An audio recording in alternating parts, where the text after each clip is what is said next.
Taste లో good, సిటీలో street food, నగర వాసులను ఉవ్విళ్లూరిస్తున్న వీధి తినుబండారాలు. పూర్తి వివరాలకు చదవండి రేపటి సాక్షి దినపత్రిక.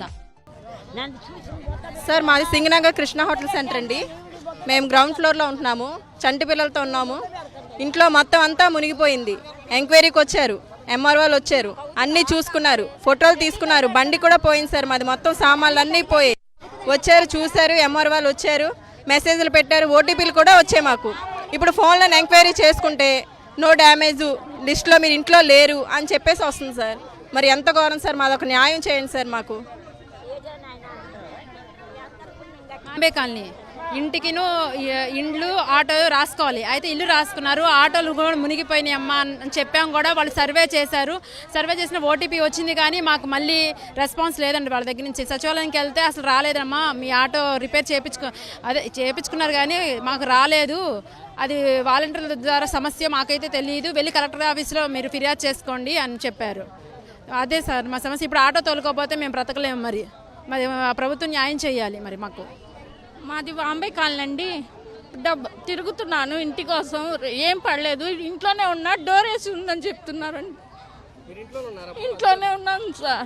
2 సార్ ఒకళ్ళు వచ్చారు, రాసుకునే లేరు, డోర్ వేసి ఉందని చెప్తున్నారు సార్. నిన్న వచ్చి చూపించుకుంటే నీకు డోర్ వేసి ఉందమ్మా, లేదు తీసిలేదు మీకు అంటున్నారు. ఏంటంటే పిల్ల పేరు మీద ఎంక్వైరీ అయింది అంటున్నారు. వచ్చి చూపిస్తే ఏమీ లేదు సార్.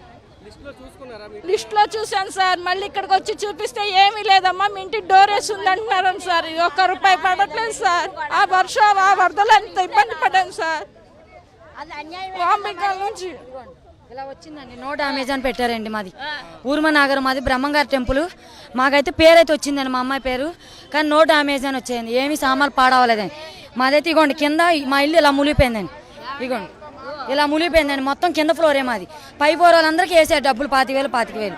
కానీ మేము కాగితాలు తీసుకెళ్తే సచివాలయాన్ని కూడా తీసుకోలేదండి. మా కాగితాలు కూడా మాకు సంబంధం లేదని చెప్పారండి వాళ్ళు. అదేండి మరి. ఏమండి చంద్రబాబు గారు, మీరు అందరికీ న్యాయం చేయండి, చేస్తే లేకపోతే లేదు. కొంతమంది వచ్చినాయి అంటున్నారు, కొంతమంది రానోళ్ళు ఉసూరు అంటున్నారు. మాలాంటి పెద్దవాళ్ళం పొద్దాక మేము ఏం తిరుగుతామండి. ఇంటింటికి వచ్చి మీరు ఎంక్వైరీలు చేసి ఇవ్వాలి. కానీ 2 రోజులు సచివాలయానికి తిరిగాం. మాది కంసలపేట. 2 రోజులు తిరిగితే వాళ్ళు రాలేదమ్మా, చూసి ఇది చూసి అని అంటున్నారే, కానీ సరిగా ఆన్సరే చెప్పట్లా. మేము ఎందాక తిరుగుతామమ్మా, మా ముసలానికేం కళ్ళు కనపడవు. నేను చూడు ఒగుస్తా తినక అన్ని కొట్టుకుపోయినాయి. జగన్ గారు ఉన్నప్పుడు బాగా పట్టించుకున్నారు సార్, ఇప్పుడు పట్టించుకోవట్లేదు సార్. వాళ్ళు కూడా వాలంటీర్లు చుట్టూ తిరగాల్సి వస్తుంది, వాలంటీర్ కూడా పట్టించుకోవట్లేదు సార్.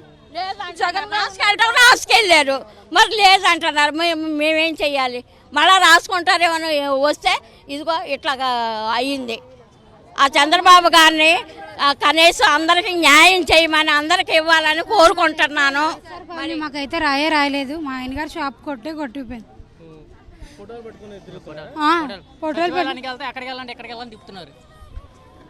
మాకు ఈ షాపే ఆధారం, ఇది లేకపోతే మాకు షాప్ ఇంకేమీ లేదు.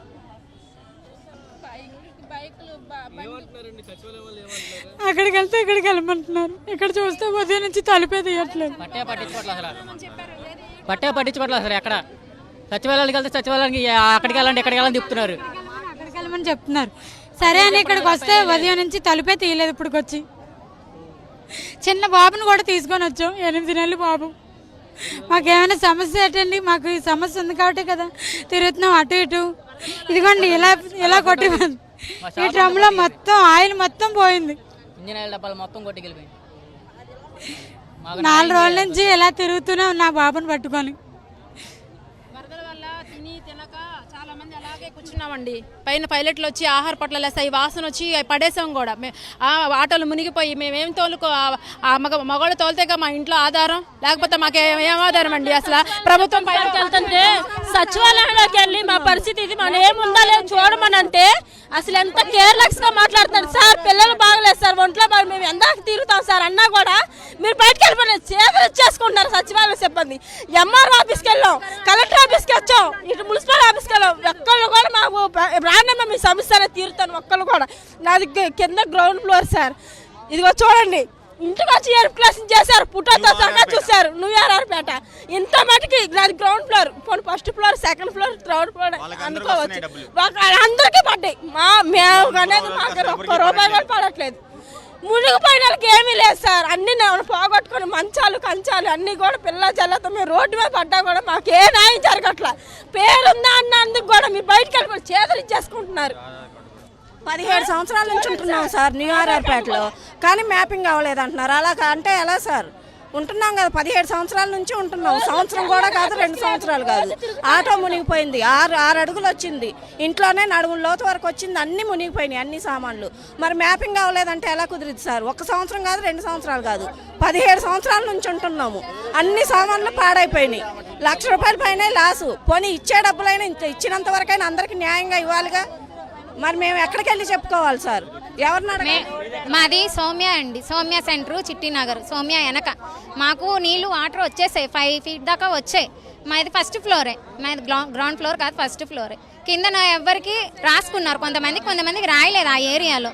సరే మేము అడిగితే ఫస్ట్ ఫ్లోర్ వాళ్ళకి లేదు, కింద ఉన్న వాళ్ళకే రాస్తున్నాము అని అన్నారు. ఆ తర్వాత 2 రోజులకి చంద్రబాబు నాయుడు గారు న్యూస్ వచ్చింది, ఫస్ట్ ఫ్లోరు ఇంకా ఎన్ని ఫ్లోర్లు ఉంటే అంతమందికి 10,000 ఇస్తారు. సరే వస్తారేమో అని చూసాం, రాలా. ఆ తర్వాత నాకు హెల్త్ ప్రాబ్లం వచ్చింది. నేను ఎయిమ్స్లో 7 days అడ్మిట్ అయ్యి ఉన్నా. ఇప్పటికీ బాలా, కాలు వాచిపోయి కుంటుకొని మరి మా మరదల్ని పంపించా. సచివాలయంకి వెళ్తే అసలు ఇక్కడ రాయట్లేదు, మీకు ఎవరు చెప్పారు ఇన్ఫర్మేషను, ఇది రాంగ్ ఇన్ఫర్మేషను, మేము ఇక్కడ రాసే పనే లేదు, మీరు ఎక్కడికి వెళ్తే వెళ్ళండి, మాకు సంబంధం లేదని చెప్తున్నారు. ఇక్కడికి వస్తే లేదు. ఇప్పుడు మీరు వచ్చారు కాబట్టి కొంచెం ఎండలోంచి లోనకు వచ్చాము అంతే. మీరు వచ్చారు కాబట్టి గేట్ తీసారు, లేకపోతే గేట్ కూడా తీరు. ఎంతకని నించుంటారండి? ఎంతమంది ఆడవాళ్ళు ఉన్నారు రోడ్ల మీద? ఇదేనా అండి ప్రభుత్వం చేసేది న్యాయం? నా పేరు రాజేశ్వరి అండి, మాది ఉరుమల నగర్ అండి. మా ఆయన గారికి హెల్త్ ప్రాబ్లం వచ్చింది, 3 టెంట్లు పడ్డాయి, ఆపరేషన్ చేయించామండి సెంట్నీ హాస్పిటల్లో. మేము లేము, హాస్పిటల్కి వెళ్ళామండి. తర్వాత మేము వెళ్ళి అడిగితే సచివాలయంలో మాకు తెలియదమ్మా వెళ్ళిపోండి అని కుక్కను కసిరినట్టు కసిరి పక్కన పడేస్తున్నారండి. అడిగితే మీది మ్యాపింగ్ లేదంటున్నారు. మరి ఇంటి పన్నులు కడుతున్నాం, కరెంటు బిల్లులు కడుతున్నాం, మా అన్నీ అక్కడేనండి. మీది మ్యాపింగ్ లేదంటున్నారు సచివాలయంలో అడిగితే. మేమేం చేస్తామండి? మరి సొంత ఇల్లు అయితే మోటార్ తడిసిపోయింది, తలుపులు తడిసిపోయింది, మా ఆయన గారి పరిస్థితి బాగాలేదు. మేమేం చేస్తాం? 3 టెంట్లు పడ్డాయండి, ఆపరేషన్ అయింది టెంట్ హాస్పిటల్లోనండి. మా పరిస్థితి ఏంటండి? నీళ్ళల్లో మునిగిపోయాము. మరి మేమేం చేయమండి? సచివాలయంలో వెళ్ళి అడిగితే మాకు తెలియదమ్మా వెళ్ళి అడగండి, మేమేం చేస్తామని అంటున్నారండి కాగితాలు తీసుకొని. పట్టించుకోవట్లేదు అసలు. మీది మ్యాపింగ్ లేదు అంటున్నారు. మరి మా పరిస్థితి ఏంటండి? మరి జనం ఓట్లు వేయడానికి కావాల్సినందరూ జనం కావాలి. వరదబాధితులను ఆదుకోవడానికి మాత్రం డబ్బులు ఇవ్వడానికి మాత్రం మ్యాపింగ్లో లేవు అన్నారు. 100 మందికి 50 మందికి ఇస్తున్నారు. వాళ్ళందరూ పక్కనెట్టేస్తున్నారు. డబ్బులు ఏమి ఇవ్వట్లేదు. ఆ రోజు అందరూ కావాలి ఓట్లు వేయడానికి. ఈరోజు ఎవరు అవసరం లేదు డబ్బులు ఇవ్వడానికి. అది అలా ఉంది. తిరిగి ఇలా దిగిపోతున్నారు. సచివాలయానికి వెళ్ళాం, అక్కడ వెళ్తే మ్యాపింగ్లో లేవన్నారు. మ్యాపింగ్లో లేకుండా అక్కడ జనాభా ఉండకుండా ఎన్నో వేల నుంచి ఉంటున్నారు జనాభా. వాళ్ళంతా ఎక్కడ ఏమైపోతారు జనం? వాళ్ళందరూ కావాల్సింది ఓట్లు వేయడానికి. ఇవాళ మ్యాపింగ్లో లేరు. మ్యాపింగ్లో అంటే ఎక్కడ పోతారు వాళ్ళంతా? ఇస్తే అందరికీ ఇవ్వాలి, లేదంటే మానుకోవాలి.